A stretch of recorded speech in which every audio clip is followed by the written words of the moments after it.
Okay, good afternoon. So update ko lang po kayo regarding sa fuel consumption ng Jimny. So galing tayo ng Baguio via Ambuklao, Bocod, Cayapa, then lumabas kami ng Bambang, Nueva Vizcaya, up to Santiago City. So ang one way natin is inabot ng almost 15 liters.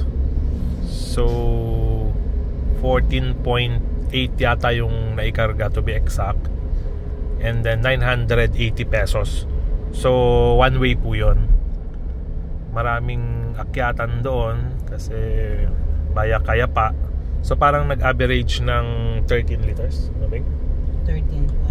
13. So parang 13.17 kilometers per liter. So kwan po yun, karamihan from Baguio to Bambang via Cayapa, Bocod is talagang kwan po yun, bulubundukin.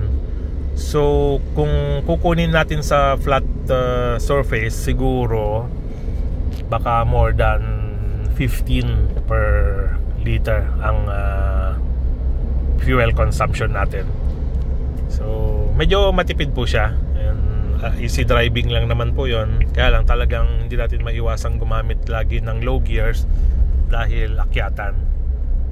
So matipid siya. And then yung 980 po sa 14.8 liters is based sa Petron price.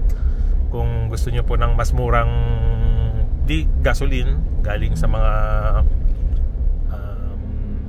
tawag sa ganun, yung generic, then mas bababa pa yung 980 pesos. Pero sa atin po kasi most of the time laging Petron tayo nagkakarga kasi tested na po. Okay, so sa mga nagbabalak pumunta ng Baguio, pag magkakalculate tayo ng fuel consumption, so halos nandun po yon. Sa bulubundukin is 13 kilometers per liter, and then kapag punta tayo sa VIP parking oh, mayroong palang family. Kailangan siguro ito po yung mga maglalabas ng sasakyan. Okay? So dito po tayo sa Ford Isabela para kumuha ng dokumento ng sasakyan. Ito yung aluminum metallic XLT po siguro ito. Okay? So yan po ang ating latest update sa fuel consumption ng Suzuki Jimny JB74. So Baguio to Isabela drive around 197 kilometers at 13.8